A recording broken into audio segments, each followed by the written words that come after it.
నాకు అర్థం కావట్లేదు. లాస్ట్ 2019 ఎలక్షన్లో పితాని బాలకృష్ణ గారికి సెట్టిబరిజలకి పెద్దపీట వేస్తూ ఫస్ట్ టికెట్ అనౌన్స్ చేశారు. చాలా సంతోషపడ్డాం. ఆయన ఒక స్ట్రాటజీ కలిగిన వ్యక్తి, ఒక సిద్ధాంతాలు కలిగిన వ్యక్తి. ఇది కులం పార్టీ కాదు, బయట అందరూ కూడా ఇది కులం పార్టీ అంటే ఇది కులం పార్టీ కాదు అని చెప్పి నమ్మి ఆయనకి మద్దతుగా నిలిచి 2 చోట్ల ఆయన ఓడిపోయినప్పటికీ హీఈస్ ఎ స్ట్రాంగ్ పర్సనాలిటీ నుంచుంటారని నమ్మి బలంగా ఆయన వెనక అడుగేయడం జరిగింది. ఈరోజు చూసుకుంటే 21 సీట్లు తీసుకుని పార్టీ ఈ మాత్రం దానికి పొత్తుకెళ్ళడం ఎందుకో నాకు అర్థం కావట్లేదు. ఈ 21 సీట్లలో కూడా ఎంతమంది తెలుగుదేశం పార్టీ నుంచి వచ్చిన వాళ్ళు ఉన్నారో, వైసీపీ పార్టీ నుంచి రిజైన్ చేసి వచ్చిన వాళ్ళు ఉన్నారో మనందరం కూడా చూసుకుంటున్నాము.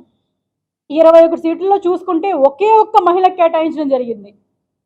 ఒకటి మహిళకు కేటాయించారు 21 సీట్లలో. ఇది ఎంతవరకు న్యాయం? ఇది మహిళలకి ఏ ప్రాధాన్యత ఇస్తున్నారో నాకు అర్థం కావట్లేదు.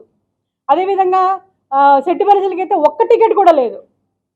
అంటే మేము ఎప్పుడు కూడా మాట్లాడితే ఆయన పెద్ద ఇది మాకు యువత కావాలి, ఉడుకు రక్తం కావాలి, వీర మహిళలు కావాలి అని చెప్పుకునే వ్యక్తి చట్టసభలకు వెళ్ళడానికి మాత్రం యువత సరిపోదు, వీర మహిళలు సరిపోరు, ఉడుకు రక్తం అక్కర్లేదు ఆయనకి.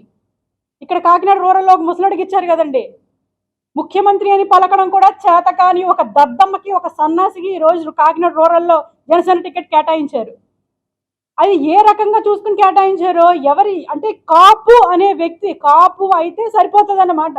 వీరికి వేరే అదర్ క్వాలిఫికేషన్స్ ఏమీ అవసరం లేదు. అటువంటి వ్యక్తికి ఈరోజు జనసేన పార్టీ ఇక్కడ చెప్పుకుంటారు కదా, చాలామంది చెప్పుకుంటారు కదా, ఈ యొక్క కూటమికి ఎవరికి ఇచ్చినా నెగ్గేస్తుంది అని. అంటే సన్నాసులకి దద్దమ్మలకి ఇచ్చినా కూడా నెగ్గేస్తుంది.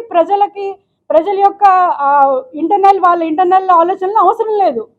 కేవలం మేము గవర్నమెంట్ ఫామ్ చేసేయాలి అన్న ఒక్క ఉద్దేశం తప్ప ఎవరికి ఇస్తున్నాము, ఎవరు వస్తున్నారు ఏంటి ఏమీ అవసరం లేదు.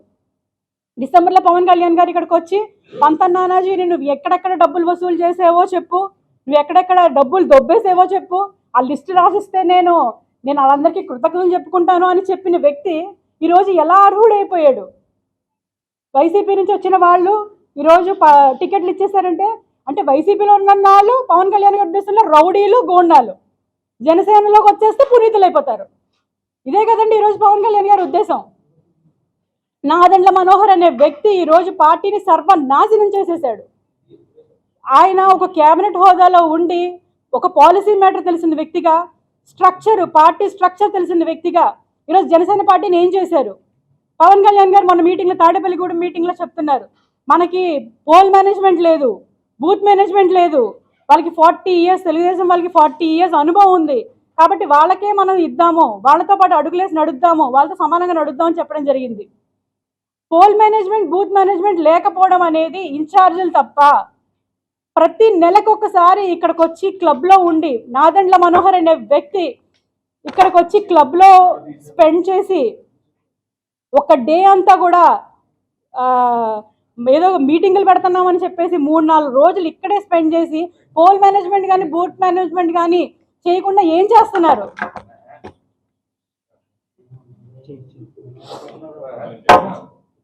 ఇది నేను పత్రికా ముఖంగా, మీడియా ముఖంగా జనసేన పార్టీని ప్రశ్నిస్తున్నాను. ప్రశ్నించమని మా నాయకుడే నేర్పాడు. ఆయన స్ఫూర్తితోనే పవన్ కళ్యాణ్ గారి స్ఫూర్తితోనే ఈరోజు నేను ధైర్యంగా మాట్లాడుతున్నాను, ప్రశ్నిస్తున్నాను. ఈరోజు జనసేన పార్టీ ఏం చేస్తుంది? పోల్ మేనేజ్మెంట్, బూత్ మేనేజ్మెంట్ లేకుండా దశాబ్ద కాలంగా పార్టీలో ఉన్నారు కదా ఆయన, దశాబ్ద కాలం పార్టీని నడిపారు కదా ఆయన. ఇప్పటికీ కూడా పోల్ మేనేజ్మెంట్, బూత్ మేనేజ్మెంట్ లేదు అంటే ఎవరి వైఫల్యం కారణం ఇది? ఖచ్చితంగా పవన్ కళ్యాణ్ గారు, నాదెండ్ల మనోహర్ గారు కూడా ఇందులో దీనికి సమాధానం చెప్పి తీరాలి. అంటే ఇంతమంది జన సైనికులు, పవన్ కళ్యాణ్ గారు అంటే పడి చచ్చిపోయే యువత షర్ట్లు చింపుకొని చెప్పులు కూడా లేకుండా ఆయన కారు వెనకాల పరిగెడుతుంటే ఆయనకి ఇంత కూడా జాలి కలగట్లేదా? వాళ్ళ భవిష్యత్తుని ఈరోజు సర్వనాశనం చేసేసారు. దశాబ్ద కాలం అంటే ఒక జనరేషన్ పోయింది. ఒక జనరేషన్ ఆయన వెనకాల తిప్పించుకొని మా నాయకుడు సీఎం అవుతాడని కలలుగానే ఈ యువత ఈరోజు ఏమైపోవాలి? ఇప్పటికీ వన్ సైడెడ్గా మా నాయకుడు ఏదో చేస్తాడు, ఏదో ఉద్ధరిస్తాడు, ఈరోజు బీజేపీని, టీడీపీని కలిసి కూటమి ప్రభుత్వం ఏర్పడుతుంది, మాకేదో జరుగుతుంది, మాకేదో మంచి జరుగుతుందని కలలుగానే యువత ఈరోజు ఏమైపోతుంది? కలలుగాను అని స్టేజ్ల మీద ఊకదంపుడు ఉపన్యాసాలు ఇవ్వడమే కానీ యువతని ఈరోజు అడ్డంగా గాలికి వదిలేసిన పరిస్థితి, ఈరోజు వాళ్ళ భవిష్యత్తు నాశనం చేసిన పరిస్థితి ఈరోజు జనసేన పార్టీ చేస్తుంది. నేను ఈ రోజుతోటి ఇక్కడితో ఎండ్ అయిపోను. నేను ఈరోజు మీరు టీడీపీని తీసుకున్నా, వైసీపీని తీసుకున్నా, టీడీపీ కూడా ఇంకా తక్కువ ఇచ్చిందేమో అండి, వైసీపీ తీసుకున్నా ఎక్కువ స్థానాలు మా సెట్టి ప్రజలకు కేటాయించడం జరిగింది. అంటే ఎక్కడ గుర్తింపు అనేది ఒక పార్టీ ఇస్తుంది, అది జనసేన ఎందుకు చేయలేకపోయింది?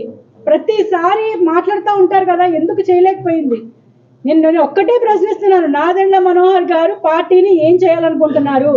ఆయన ఒక కోవట్, ఆయన ఒక కోవట్, తెలుగుదేశం పార్టీ నుంచి వచ్చిన కోవట్ నాదెండ్ల మనోహర్ గారు. తెలుగుదేశం పార్టీకి అండి. యాక్చువల్ గా క్షమించాలి బ్రదర్, ఇందాక ఒక పత్రికా మిత్రులు పార్టీ కాదు, ఇది 100% కమ్మోళ్ళ పార్టీ అండి. ఇది కమ్మోళ్ళ పార్టీ. ఈరోజు చూసుకుంటే అండి, జనసేనకి ఇచ్చిన దగ్గరికి ఒక 18 సీట్లు కన్ఫర్మ్ అయినాయి అండి. 21లో 18 సీట్లు కన్ఫర్మ్ చేశారు. అందులో 9 మంది కాపులు ఉన్నారు. 18 సీట్లు 9 మంది కాపులు ఉన్నారు. 3 బీసీలకు ఇచ్చారు. విశాఖ సౌత్ ఒకటి, నరసాపురం ఒకటి, అనకాపల్లి ఒకటి. వీటిల్లో కొనసాల రామకృష్ణ గారు కానివ్వండి, ఆ వంశీకృష్ణ యాదవ్ కానివ్వండి, లేదంటే కొత్తగా వచ్చిన తిరుపతికి సంబంధించిన ఆరాణి వీళ్ళ బాలశౌరి గారు అక్కడ ఎంపీ కానివ్వండి, వీళ్ళందరూ కూడా పార్టీలో కొత్తగా వచ్చారు. 10 సంవత్సరాల నుంచి కష్టపడుతున్న పార్టీకి సంబంధించిన వాళ్ళు ఎందుకు కనిపించట్లేదు?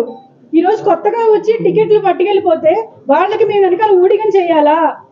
వాళ్ళ వెనకాల మేము వాళ్ళకి రాజకీయం చేసి పెడితే వాళ్ళు ఎమ్మెల్యే సీట్లలో కూర్చొని పదవులు అనుభవిస్తారా? ఏమైనా న్యాయంగా ఉందండి?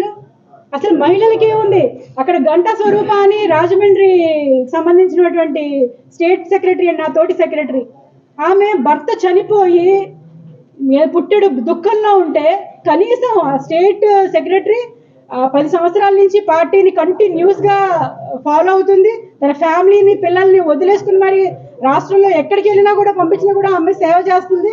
అటువంటి వ్యక్తికి భర్త చనిపోతే కనీసం ఓదార్పు కూడా ఇవ్వలేదండి.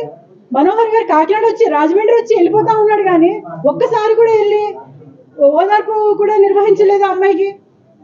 అదే ఒక జంటికి సంబంధించి ఇంకో కార్యదర్శి వడ్రాల మార్కండేయ బాబు గారని, ఆయనకు సంబంధించి ఇట్లా ఏదో జరిగితే వెళ్ళి ఆయన పరామర్శించి వచ్చారు. అంటే మహిళలకి ఇంత చిన్న చూప? అమ్మాయి అంత కష్టపడి పార్టీలో 10 సంవత్సరాల నుంచి ఉంటే అమ్మాయిని పక్కన పెట్టారు. అదేవిధంగా విశాఖ జిల్లాకు సంబంధించి తమ్ముడు బొడ్డేపల్లి రఘు అని ఒక డాక్టర్, అతను ఎన్ని కోట్లు ఖర్చు పెట్టుకుని అక్కడ వర్క్ చేసుకుంటుంటే ఈరోజు విశాఖ జిల్లాకు సంబంధించి ఒక్క జనసేన టికెట్ అక్కడ కష్టపడిన వాళ్ళకి ఒక్కటి కూడా లేదు అక్కడ.